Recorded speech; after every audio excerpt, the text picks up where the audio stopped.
Beer वाले मुझे बहुत परेशान कर रहे हैं, थोड़ा सा आप उनसे हैंडल कर लीजिए। और जब मैं वहाँ जाता हूँ तो दोस्त बात तो राकेश सर से होती थी, क्योंकि राकेश सर को कभी देखा नहीं था। और गोरखपुर के अंदर एक प्रोग्राम था उस कंपनी का, वहीं पे मुलाकात होती है हम लोगों के नायक राज चौधरी गुरुजी से। और राज चौधरी जी गुरुजी ने सिस्टम के बारे में बताया, और सिस्टम जब देखा तो वाकई में बहुत अच्छा लगा। और जब अच्छा लगा तो बिजनेस को शुरुआत किया, और शुरुआत करने के बाद कुछ टाइम हमने इस फील्ड में वह समय दिया। जब फील्ड में समय देना शुरू किया तो आप लोग जानते हैं कि फील्ड में निकलते हैं तो हमें कहीं ना कहीं तानाओं का सुनना पड़ता है कि नहीं है। मैं आज को बताऊं कि मैं ऐसे परिवार से था कि जिसका डंका पूरे जिले में बजता था, जिसके गांव का नाम पूरे जिले में होता था, जहां जाता था बैठता था, प्लान समझाता था तो लोग कहते थे बाबू किस गांव का है, तो नाम लेता था तो कहते थे कि फलाने घर के हो का। हम कहते थे हाँ, तुरंत कहता था कि आपके पिताजी इतने बड़े पोस्ट पे हैं और ये कहां से टोपी पहनाने वाला काम करना शुरू कर दिया तुम्हें तो भी कोई सरकारी नौकरी की तलाश होनी चाहिए थी, तुम्हें भी जाके कहीं ना कहीं जो है जॉब करना चाहिए था, इन सब के चक्कर में कहां पड़ गया।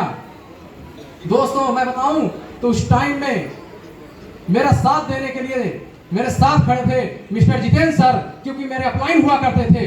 उन्होंने मुझे बताया कि पुनीत अगर इस बिजनेस में सफल होना है तो तुम्हें डटना पड़ेगा।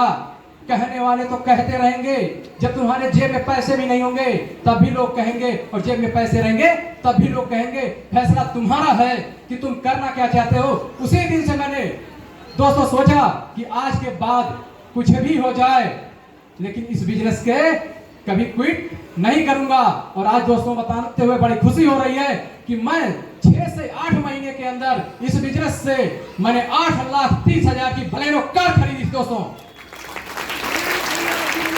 अगर इसका श्रेय जाता है तो कहीं ना कहीं हमारे उर्वा पॉइंटर और भोमी चौहान सर को जाता है, क्योंकि इन्होंने मेरे साथ कंधे से कंधा मिला के साथ दिया, सहयोग दिया। अगर ये लोग नहीं होते तो शायद यहाँ पे मेरी मुकाम नहीं होती। और उससे बड़ी बात करूं तो हमारे गुरुजी जो सबके नायक हैं राकेश सर, जब मेरा हौसला पस्त होता है तो उन्हीं को देखता हूं, उन्हीं की तरफ ताकता हूं। और देखता था कि लोगों की गाड़ियां तो आ रही हैं लेकिन अपने टीम में नहीं आ रही है। गुरुजी ने एक हौसला दिया था कि पुनीत अगर कार लेके आना है तो सबसे पहले किसको लेके आना है, तुझे लेके आना है। और दोस्तों उस सपने को मैंने गुरुजी के सपने को पूरा किया। जब मैं एमरल्ड बना था तभी मैं कार यहां से ले लिया था।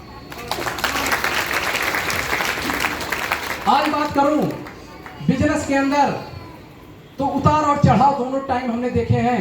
कोरोना के टाइम में कुछ ऐसा हुआ कि पूरी टीम बिखर गई, लेकिन जोश हमारा नहीं बिखरा था। और आज फिर मैं बताऊं उसी जोश के साथ बिजनेस को मैं कर रहा हूं और आप लोगों के सामने टॉपाइज बन के आया हूं। और मैं आप लोगों को एक कमिटमेंट करके जा रहा हूं कि आने वाले 2024 का जनवरी दोस्तों रूबी स्टार का प्रमोशन होगा इस स्टेज पे, गारंटी के साथ आपको कह के जा रहा है। और गुरु जी का सहयोग रहा, आशीर्वाद रहा तो सब कुछ मुमकिन है। मैं कोट को धन्यवाद करना चाहता हूं अपने गुरुजन को, मिस्टर राकेश सर को, कि जिन्होंने सहयोग से, जिनके आशीर्वाद से आज ये सारी चीजें हो पा रही हैं। तो मैं एक ही चीज कहना चाहूंगा कि अगर दोस्त यहाँ पे टिके रहेंगे तो एक दिन आपका भी मुकाम होगा और आपका भी पहचान होगा। लेकिन क्या करना पड़ेगा, टिकना पड़ेगा। आपने कभी देखा होगा कि कोई व्यक्ति कभी सब्जी का ठेला लगाए और 10 दिन बाद किराने का दुकान खोल ले, उसके 10 दिन बाद कपड़े की दुकान खोल ले, तो मुझे ऐसा नहीं लगता कि यहाँ पे बैठा हुआ कोई भी व्यक्ति उस व्यक्ति के साथ काम करना चाहेगा या उस व्यक्ति के दुकान से सामान खरीदना चाहेगा। क्या आपके दिमाग में क्या आएगा? एक ही चीज आएगा कि अभी तो ये सब्जी का धंधा कर रहा था बंदा, आज सब्जी का धंधा छोड़ के कपड़े का धंधा करना शुरू कर दिया, कपड़े का धंधा छोड़ के अगला धंधा करना शुरू कर लिया। अगले दिन क्या पता, क्या गारंटी कि अगला काम करना शुरू कर दे। इसलिए हमें क्या करना पड़ेगा, टिकना पड़ेगा। और जब टिकेंगे तभी हम दिखेंगे।